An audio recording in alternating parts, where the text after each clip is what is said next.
Hey everybody, Dylan Distraction here, coming to you live from Batlantic Studios. So I'll do a quick back to the drawing board, talk about comic book, show you what's on my drawing table.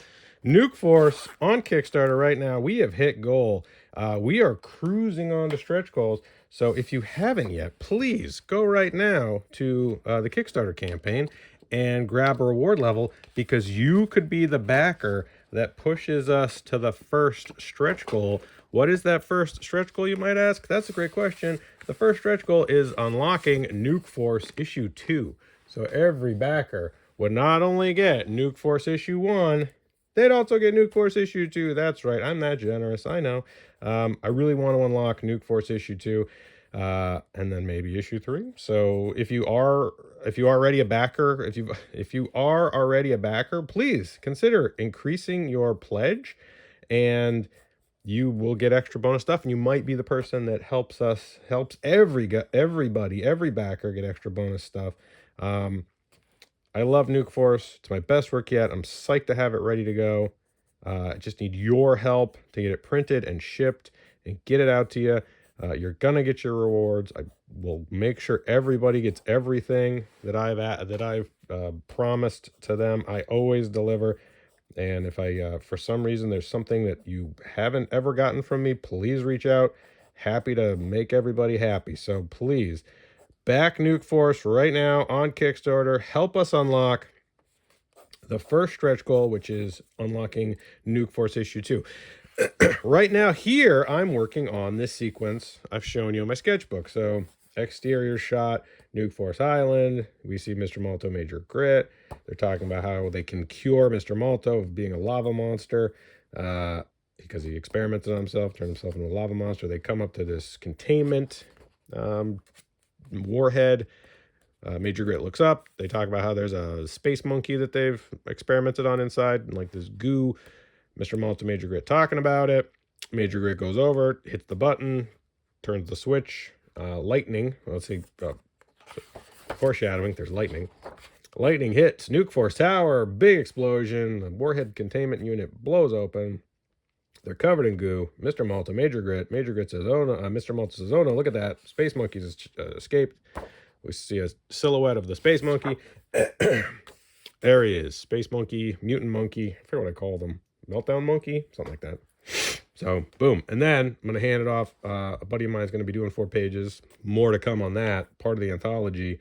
If you'd like to be part of the Nuke Force anthology, grab the reward level to be involved in the Nuke Force anthology. I want a bunch of people to sign up for that so that I can produce a really awesome anthology with a bunch of awesome creators, but I need your help. So please sign up for that reward level on the Kickstarter. So he's going to handle 4 pages. I've given him the idea for those. So this is his setup. He knows the characters, he knows the environment. I went through and penciled all these. I think I showed you, but I'll show you again. Why not? We're all here. Let's look at what the pencil pages look like. So print them out, set up, right? And then containment, they're talking, space monkey, explosion, right? And then mutant monkey.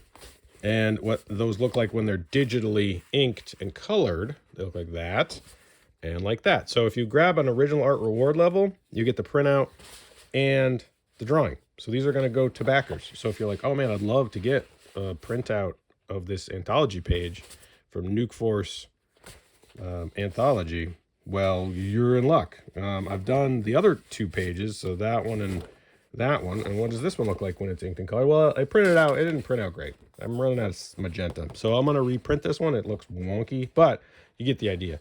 That's what the page will look like when it's all inked and colored for the anthology. All right, pretty cool. Using my sort of Ben-Day dot pattern thing I do. But yeah, clearly running out of magenta. It doesn't look right. It looks darker, right? Like it's supposed to look like that. And it doesn't. So that's a little odd looking, but we'll fix that all up. Get you a better print out of that. But that's going to be an original art reward level that's going to a backer. And if you're a patron, like Patreons, right? Patrons getting one of these, both of these drawings. So if you're a patron and you grab an original art reward level, thank you for being a patron and being a Kickstarter backer. You get one of these drawings, or get both of these drawings. So gonna send those out to a patron, and this goes to backer. So those are ready to go. Those are sitting up there. But once I get those 4 pages back, I wanted to create a scenario that I can jump back in, right? So they're still fighting in Nuke Force Tower, but I was like, okay, well, if I pick up from where the other artist leaves off, so after the 4 pages or even 8 pages, I can pick back up. I'll be like, all right, leave me a cliffhanger where they're still, fighting. So if they're still in Nuke Force Tower and they're still fighting, then, if not, I could put a page in between to, as long as it's a number divisible by 4, I can make as many pages as I want. That's the great thing about printing and publishing, is that with movies or with television or with radio, you have a finite amount of space, right? There's a finite amount of time you can do. You can't have a movie and just go, oh, we're going to add 8 hours. Like, we can't do that in a movie. But you can do it in a comic book. I can add as much time as I want. So, as many pages as I'd like. So, if for some reason the other artist ends here with them fighting, I will go, okay, cool. Boom. This would be the setup that will interconnect his last panel and my first panel. Close up of Meltdown Monkey's eyeball. Major Grit jumps at Meltdown Monkey. Meltdown Monkey punches him. And he, boom, flies out of Nuke Force Tower. So that's Nuke Force Tower right there. And then Major Grit, boom, flies out of the tower. Explosion, right? We still see the city in the background. We still see lightning and waves. And Major Grit flying through the air. And then Claudia, pump station, Mr. Malto, oh no, right? They're talking, oh no, yikes, right? Leave plenty of room for dialogue. I'm going to be talking. Meltdown Monkey, roar, right? I have a sound effect in there. He's angry. He feels victorious. He's standing on top of a pile of debris. And pump station will go out. Let me handle this. My turn to jump in. Pump station will shoot his radioactive cooling water at Meltdown Monkey. Meltdown Monkey grabs, this one's a little hard to see. Meltdown Monkey grabs Pump Station by the head. And Claudia and Mr. Malto are like, oh no. And Claudia says, like, he's got Pump Station. Claudia's talking right there. And then Meltdown Monkey rips Pump Station's head off and smashes him. So he's destroyed. Kills him. Kills Pump Station. Spoiler alert, Pump Station dies. And then Claudia kind of leaps towards him. Meltdown Monkey recoils, holding the head of Pump Station. And with like his wires coming off of his head. And so Claudia's attacking him with her toxic gas. And then Meltdown Monkey whacks her in the face. Boom. Knocking her backwards. Right? Knocking her backwards that way. So hits her like with the head on a wire, like a mace, and then swings it this way and hits Mr. Malto, knocking him that way, like that. And that's the sequence. And then I can pick it up from there. I know where it's going to go. I know what I want to have happen, but it might jump over to another creator. That would be the lead. That would be the lead off there. But I know what's gonna happen next. So I probably will put that in here. But it's a bit of a spoiler, so I'm not gonna draw it right now. So I think Major Grit's gonna probably re-enter the scene after being knocked out of commission there. So that's where I'm at right now with this. So I think this is gonna be fun to draw. And this is my usual sort of technique where I'm gonna rough it out here in the sketchbook with blue pencil. Colorino.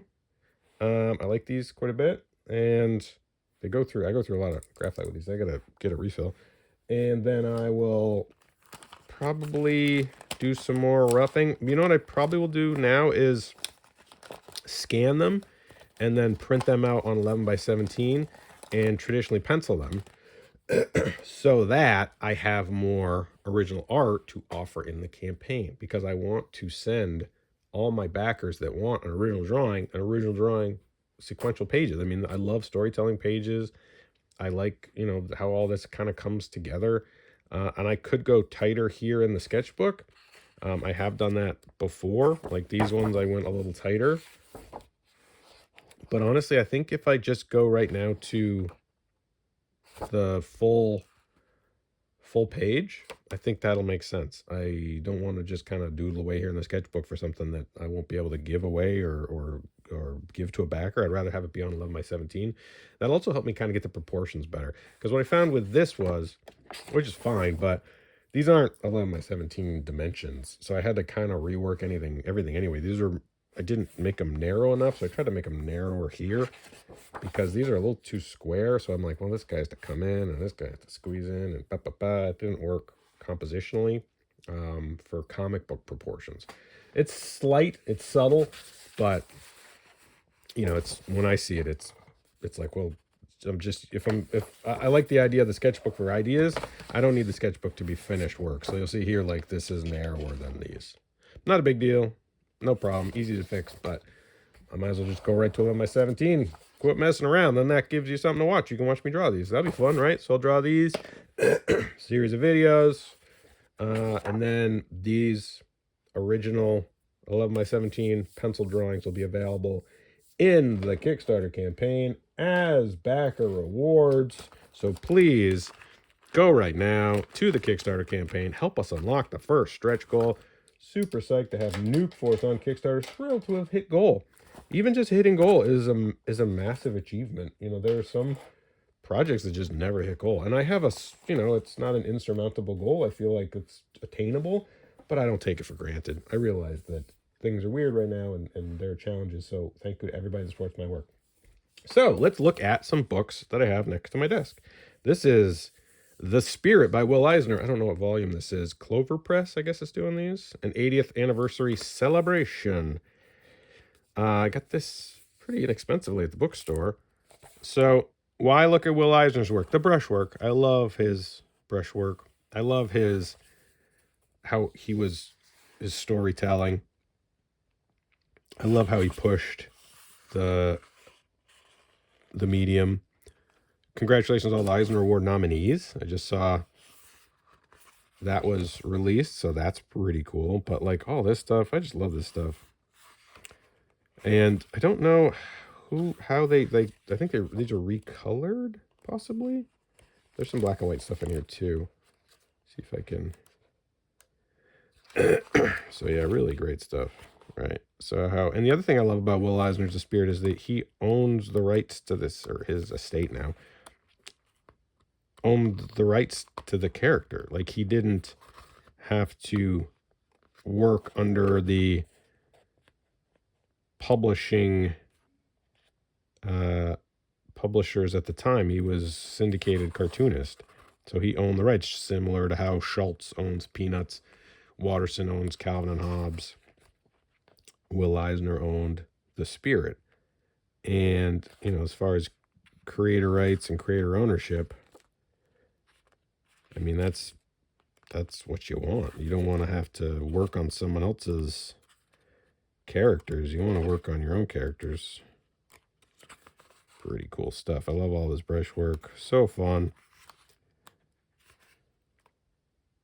Such a creative sort of. I think a lot of this too is like, you realize just how creative you had to be when working on the deadlines that were required for syndicated cartoonists. They didn't have a lot of flexibility. The modern coloring just really makes it look very modern too, which is really interesting. So that's a fun one. Just thought I'd break that out. I had it right here next to my desk. So not something I'm hugely influenced by. I'm not like, I don't think anybody's going to look at Mark and go, oh yeah, clearly he's Will Eisner. But I love his brushwork and his storytelling. So that's why I would look at stuff like this. I love classic comics, so that would be why this stuff would be next to my desk. All right. So thanks so much. Go to the Kickstarter, back the campaign, Nuke Force on Kickstarter right now. And let's unlock that first stretch goal. Okay, thanks. Bye.